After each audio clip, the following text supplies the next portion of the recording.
শোনো, জেল থেকে আমি বলছি,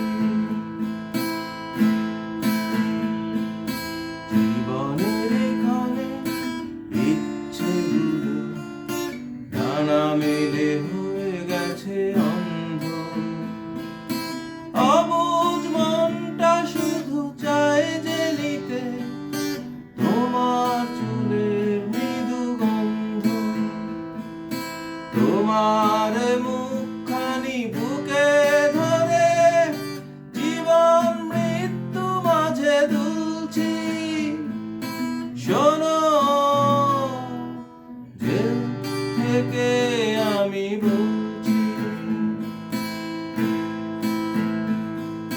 কতদিন আকাশ দেখি না আমি, দেখতে পাই না চাঁদ তারা। বদ্ধভূমির এই সেলটায় আমার স্মৃতির সাঁকো পারাপার। এই শেষ কটি দিন তোমাকে